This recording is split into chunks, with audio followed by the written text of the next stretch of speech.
1205 crores are lying in the state accounts. And this is for Poshan Abhiyan. And here I hear voices. प्रधानमंत्री जी, बच्चों का nutrition के ऊपर आपको कोई ध्यान नहीं है क्या? अरे पैसा आपके अकाउंट में है भाई, यूटिलाइज करो।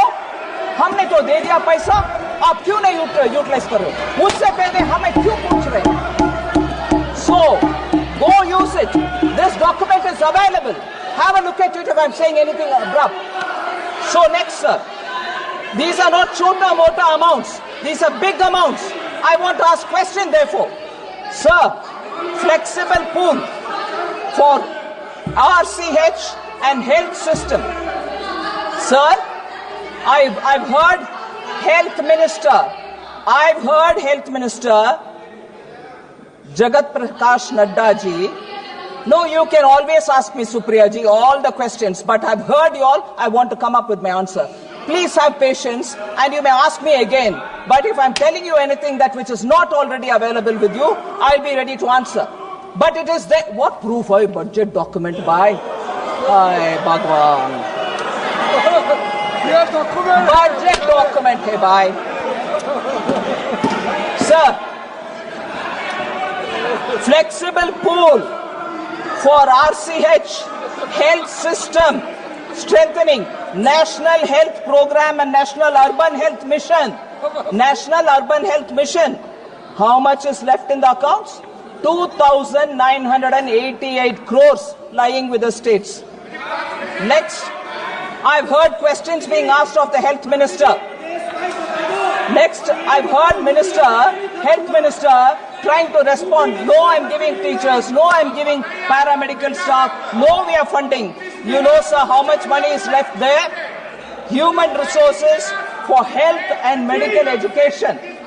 7,559 crores are lying in the state account. Would they please use it? Sir वो इस्तीफा देना चाहते हैं सर। सर वो इस्तीफा देना चाहते हैं। नेक्स्ट अब दे दी इस्तीफा। हाँ बता दो। इस्तीफा देने की बात कर रहे हैं। इस्तीफा देना। Sir, Swachh Bharat Mission. Sometimes they raise questions saying, was it necessary for Honorable PM to speak about Swachhata on the ramparts of Red Fort? He spoke and he's carrying the mission forward, and as a result, World Health Organization has said health has improved among women and children, and those which we heard many members speak. I want to show how much in the Swachh Bharat Mission urban money is left with the states. 12,319 crores are with the states. Please spend it. Please spend it. Sir, Amrit, another. They are very concerned about urban. Don't worry, hear me out. Yeah. Urban Rejuvenation Mission. 500 cities. They are worried about urban unemployment. I want to ask this question. 12,377 crores are lying in the states. Will you use it for Amrit? Sir? Also. Listen. I will give you answer. Sir, next. There was a lot of comment saying Jal Jeevan Mission. Mantri ji बैठे हैं, Patil साहब इधर बैठे हैं, minister. They asked questions saying why Jal Jeevan Mission gets a small allocation. Because we are reaching the saturation level and only for the new leftovers are we giving money. But how much money is left on Jal Jeevan Mission with the states? You will be astonished to hear, sir. 13,782 crores are lying with the states. किसान और आदिवासी भाई बहन भरोसा करते थे कि यदि ज़मीन के कानून में संशोधन होगा तो उन्हीं की भलाई के लिए होगा। आप नारी शक्ति की बात करते हैं। आज चुनाव की वजह से शायद इतनी बातचीत हो रही है नारी शक्ति के बारे में, क्योंकि हमारे संविधान ने महिलाओं को ये अधिकार दिया, उनकी शक्ति को परिवर्तित किया वोट में। और आज आपको पहचानना पड़ रहा है कि महिलाओं के बिना, कि नारी शक्ति के बिना ये सरकारें नहीं बन सकती हैं। इसीलिए आज आप नारी शक्ति की बातें दोहरा रहे हैं। जो आप नारी शक्ति का अधिनियम लाए हैं उसको लागू क्यों नहीं करते? वो 10 साल बाद लागू क्यों होगा? क्या आज की नारी 10 साल इंतजार करेगी उसके लागू करने के लिए? क्या बात है, क्या बात है।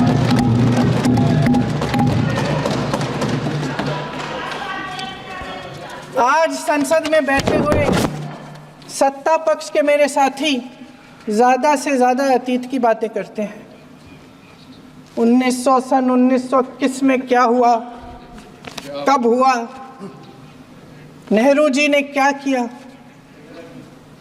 अरे वर्तमान की बात करिए, देश को बताइए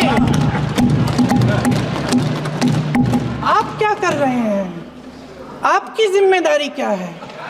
कि सारी जिम्मेदारी जवाहरलाल नेहरू की है।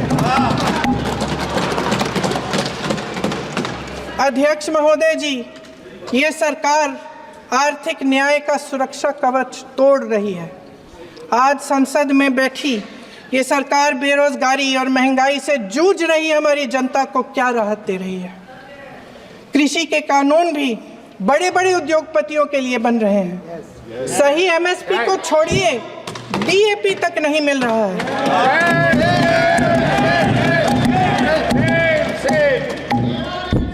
वायनाड से लेकर ललितपुर तक इस देश का किसान रो रहा है। आपदा आती है तो उसको कोई राहत नहीं मिलती। भगवान भरोसे है आज इस देश का किसान, उसको छोड़ दिया गया है। आज हिमाचल में देखिए, जितने भी कानून बने हैं वो सब बड़े बड़े उद्योगपतियों के लिए बन रहे हैं। हिमाचल में जो सेब उगता था उसके जो छोटे छोटे किसान हैं वह रो रहे हैं, क्योंकि एक व्यक्ति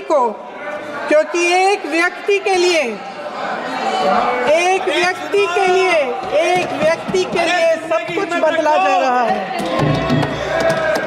सुनने की हिम्मत रखो।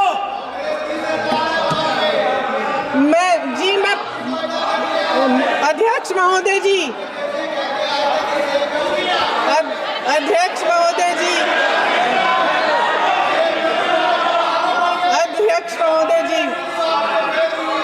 अध्यक्ष महोदय जी, हमारे कोल्ड स्टोरेज प्रदेश की सरकार ने नहीं दिए, कोल्ड स्टोरेज आपकी सरकार ने दिए हैं। देश देख रहा है कि एक व्यक्ति को बचाने के लिए 142 करोड़ देश की जनता को नकारा जा रहा है। सारे बिजनेस, सारे संसाधन, सारी दौलत, सारे मौके एक ही व्यक्ति को सौंपे जा रहे हैं। सारे बंदरगाह, एयरपोर्ट्स, सड़कें, रेलवे का काम, कारखाने, खदाने, सरकारी कंपनियां सिर्फ एक व्यक्ति को दी जा रही है।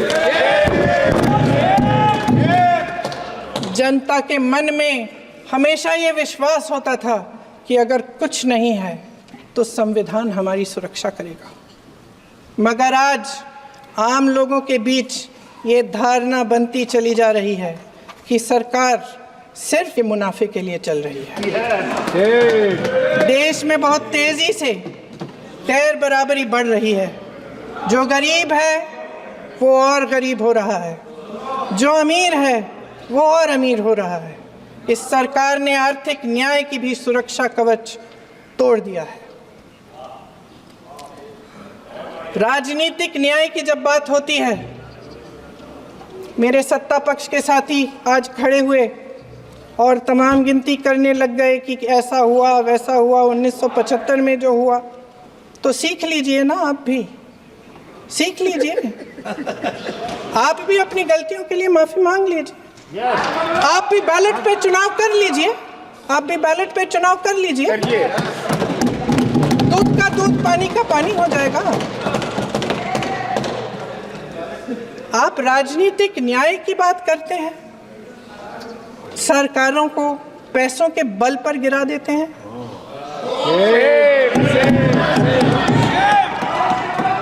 मेरा आग्रह है कि अपन संविधान में सकारात्मक बोले।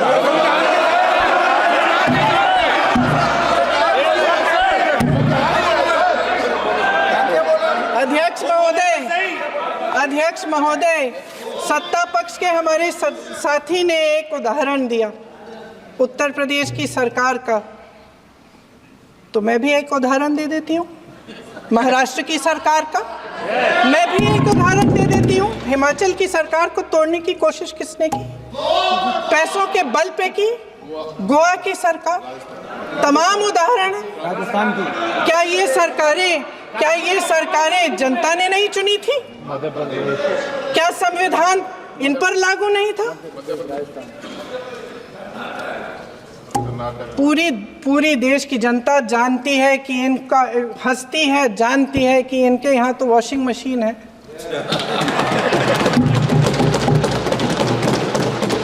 तो यहाँ से वहाँ जाता है, वो धुल जाता है। इस तरफ दाग, उस तरफ स्वच्छता। और मेरे कई ऐसे साथी हैं जो इस तरफ होते थे उस तरफ चले गए, मुझे दिख भी रहे हैं, वॉशिंग मशीन में शायद धुल गए हैं। अध्यक्ष महोदय, जहां भाईचारा और अपनापन होता था, जहां हमारे संविधान ने एकता का सुरक्षा कवच दिया था, वहां शक और घृणा के बीज बोए जा रहे हैं। एकता का सुरक्षा कवच तोड़ा जा रहा है। प्रधानमंत्री जी यहाँ सदन में संविधान की किताब को यूं माथे से लगाते हैं, लेकिन संभल में, हाथरस में, मणिपुर में जब न्याय की गुहार आती है, उठती है, तो उनके माथे पे शिकन तक नहीं आता। लेकिन अध्यक्ष महोदय, भय का भी अपना स्वभाव होता है। भय फैलाने वाले हमेशा भय का खुद शिकार बन जाते हैं। ये प्रकृति का नियम है। आज इनकी भी यही हालत हो गई है। भय फैलाने के इतने आदी हो गए हैं कि खुद भय में रहने वाले हैं, चर्चा से डरते हैं, आलोचना से घबराते हैं। कई दिनों से हम मांग रहे हैं कि चर्चा करिए, लेकिन चर्चा करने की हिम्मत ही नहीं है।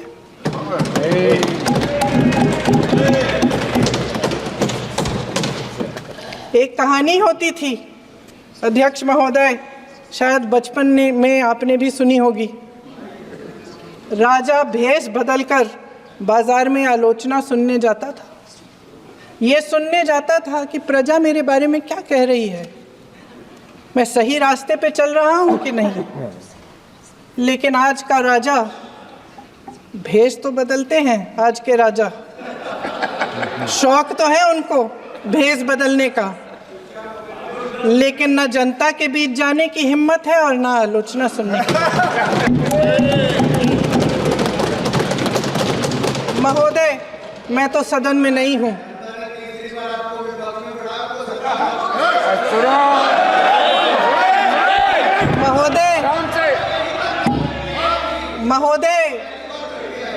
महोदय, जनता में बहुत विवेक है, ये सही है।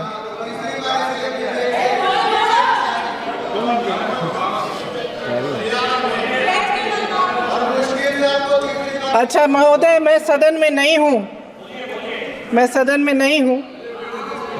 कुछ, हाँ ठीक है, मैं सदन में नहीं हूँ, मात्र 15 दिनों से आ रही हूँ। लेकिन मुझे ताज्जुब होता है कि इन 15 दिनों में इतनी बड़े इश्यूज हैं, इतनी बड़ी बातें हैं, प्रधानमंत्री जी मात्र एक दिन के लिए, शायद 10 मिनट के लिए दिखे हैं सब।